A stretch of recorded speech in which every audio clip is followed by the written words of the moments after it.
Congratulations, you're a first-time home buyer and you're in the closing process. If this sounds like you, then this video is tailored to meet your needs. First, you're gonna wanna lock in a competitive mortgage rate. And if you haven't already, check out my previous video in order to how to shop for the best mortgage rate for you. After you lock in that mortgage rate and lender, you're gonna wanna get an appraisal from the bank as soon as possible. Now, appraisers were a hot commodity in a seller's market, so you're gonna wanna have your lender get ahead of this. Appraisal reports are essentially trying to evaluate what the value of your property is. They look at a variety of different metrics with the construction of the property, the age, and then they also do a cost comparison of similar properties in the area. So if you follow this example, I'll show you what an appraisal report looked like that I received for a property in Alabama. So as you can see, this is appraisal receipt for Axos Bank, who was my lender at the time. They emailed me this appraisal report.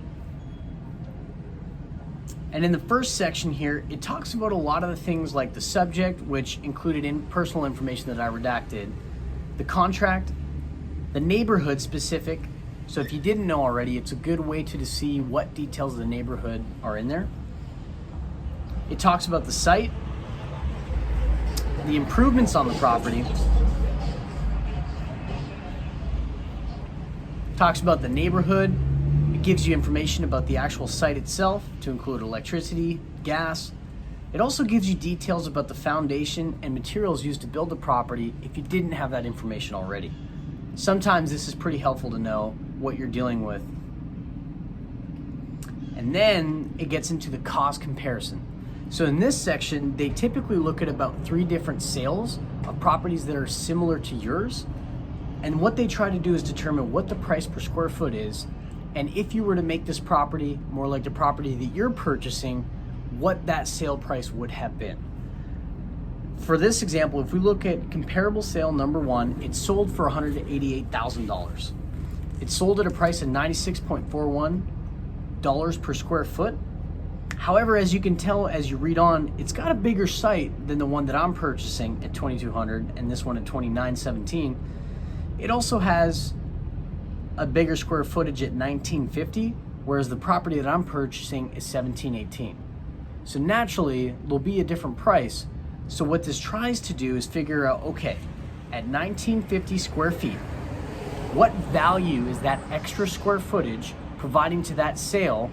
And then they deduct it from that sale in order to better determine what a good price for your property that you're trying to purchase is. And in this case, based on the cost per square foot that it sold for, they subtracted $9,280 from that original $188,000 sale. Now what that does is it gives you a price of $178,720. And what that means is if that property were to be modified or shaped to be more like your property, it would sell for a price of about $178,000. So for me, offering $168,000, that's a pretty good number to look at. As you can see, for sale number 2 is about $175,000, and for number 3, $171,000. So off the gate, just looking at the cost comparison, I already feel comfortable with my offer price of $168,000 because it's under what is recommended from the cost comparison method. The appraisal will also include some other information that can be helpful. And in the later sections, which I won't include here because of the personal details, they oftentimes give you pictures of the property as well. As you can see, the indicated value by a sales comparison approach is $175,000. That's a great sign to my lender, and it makes them comfortable with me purchasing the property at $168,000. In essence, this is what the lender's looking for the most. They want to know that the amount that they're loaning you and the purchase price that you agreed to purchase this property is actually related to the value of the property itself. I hope this example was helpful and it gives you an idea of what an appraisal report will look like and what you should be looking for. Third, you're going to want to get an inspection report provided by your buyer's agent. Now, typically the buyer's agent will pick an inspector for you and ensure that they do a very thorough job.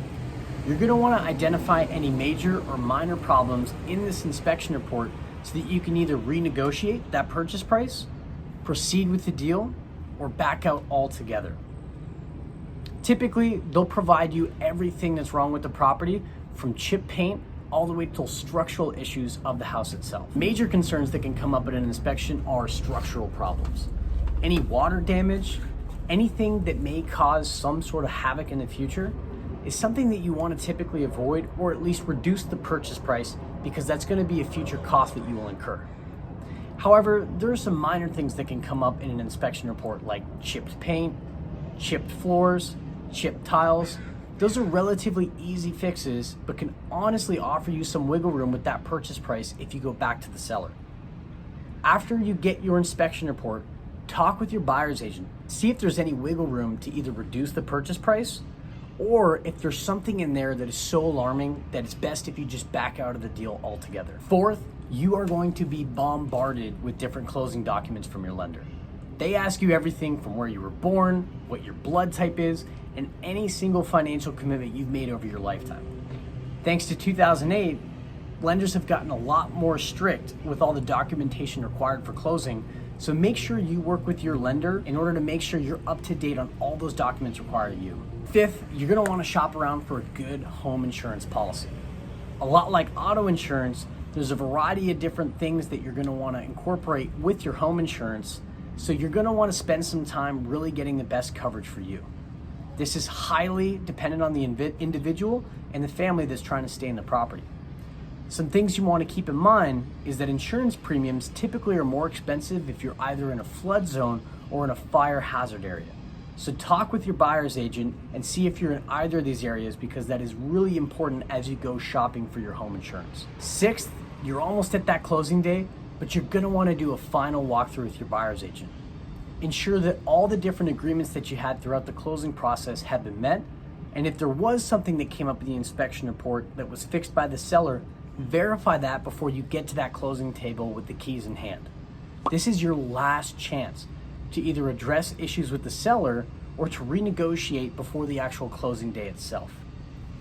7, lucky number 7, you are at the closing table. Your hand is aching because you're signing so many different documents, but you have those keys in hand and you finally made it. You are now a home owner. In fact, in Old England, you were considered a gentleman. Genteel meaning that you own property or you had title of property in your name.